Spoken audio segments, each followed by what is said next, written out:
Waste One and Reaper.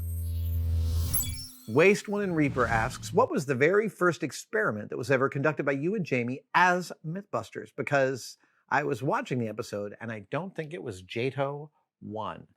You are right. It was not JATO 1. JATO 1 was the very first pilot aired in January of 2003, but it was the last experiment we shot over the 6 weeks in the summer of 2002. We started filming somewhere around late May, and we filmed up until, we spent 6 weeks filming the pilots, and I know that the last 2 weeks were filming all of the actual experiments, and we shot 3 episodes with 3 myths each, so there was 9 stories to do in 2 weeks. That's about 1 story per day.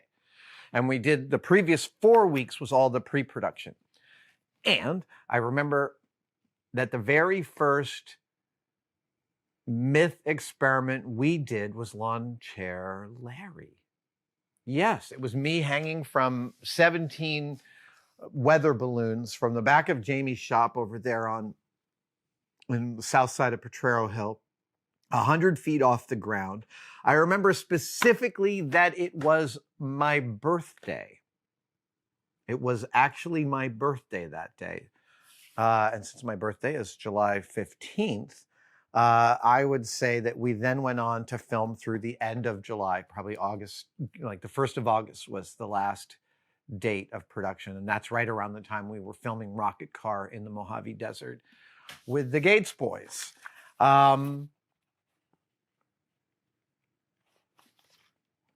So, yeah, the first experiment ever was Lawn Chair Larry. And for the uninitiated who want to look it up, Lawn Chair Larry is a far out story of a guy who wanted to float above his backyard in a lawn chair. So he bought a bunch of surplus weather balloons, and he filled them full of helium, and his chair rose, and he sat in it, and he cut the tether. And this is the issue that people have when thinking about buoyancy is, when you think about hovering over your yard and you think, well, I need some buoyancy, so I need negative buoyancy. I need helium in balloons to lift. And you think, like, as soon as the balloons are kind of able to lift you in your chair, that will allow you to float above your yard, but it won't.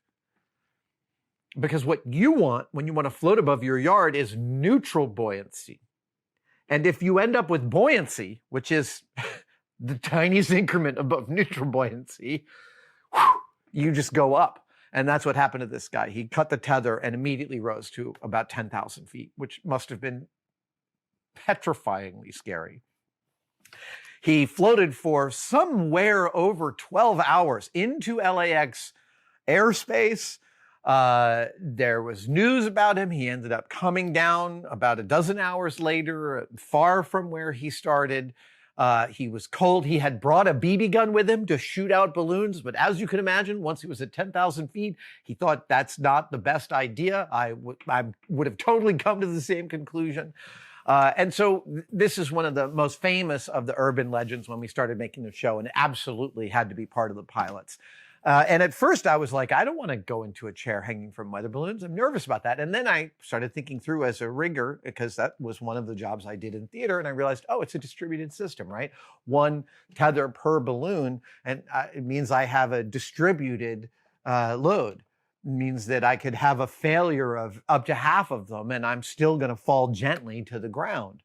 And that made me feel a lot more confident about that. And then we did. We raised me to 100 feet above Jamie's shop in mid-July 2002. That was the very first Mythbusters experiment. Now, all of that being said, we might have done a bench experiment before that.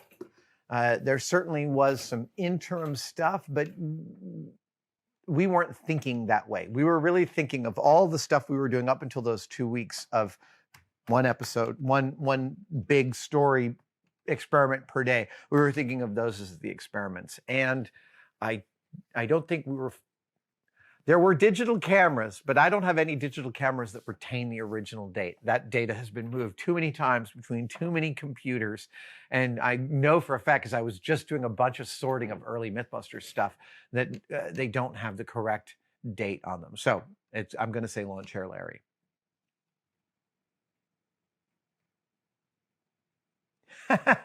Claytations asks, I've always been curious what it was like to be a volunteer or extra on the show. How did you find so many people to go along with your shenanigans?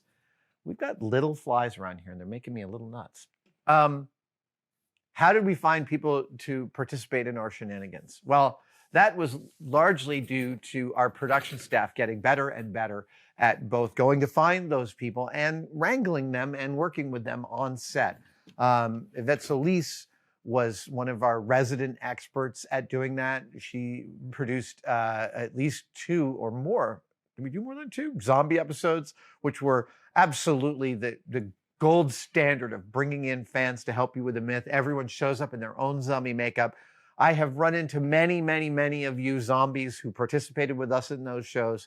Oh my gosh, thank you all. And I say this to every zombie I meet, thank you for your commitment, because when I was in the middle of the floor there and Jamie was like, go, and the zombies start shuffling towards me, making their zombie sounds, and I've got to kill as many as I can with this foam axe that leaves a green mark on their foreheads. Terrifying, absolutely perfectly terrifying.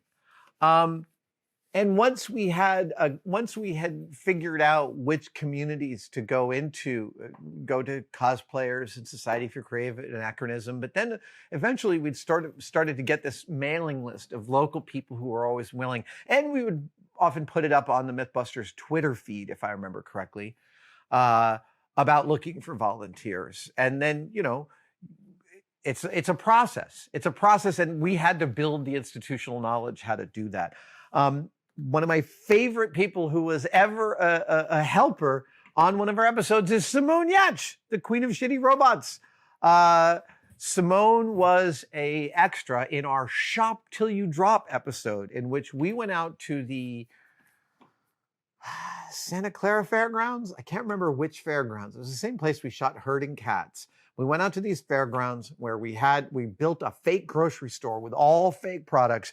And then we figured out, among several things, we figured out what was the best line what is the best way to wait online and be served as fast as possible in a grocery store. And I won't hide the answer. The answer is one line that feeds out to all the counters. That's the most efficient.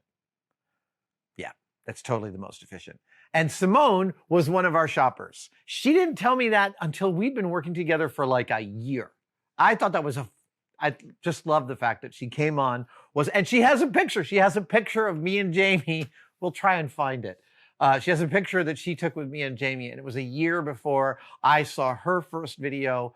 I think it was the waking up alarm with the hand that smacked her in the face, and then she became a colleague and one of my favorite people in the world. Yeah, it was so much building that institutional knowledge of bringing in volunteers to test things like that, and like the Monty Hall paradox, was absolutely a super widening of the scope of what we could do on the show. That was one of my favorite skills we built as a production team over the course of doing that show. Thank you so much for watching. If you'd like to support us even further, you can by becoming a tested member. Details are, of course, below, but it includes all sorts of perks, and we're building them all the time. You get advanced word and behind-the-scenes photos of some of our projects.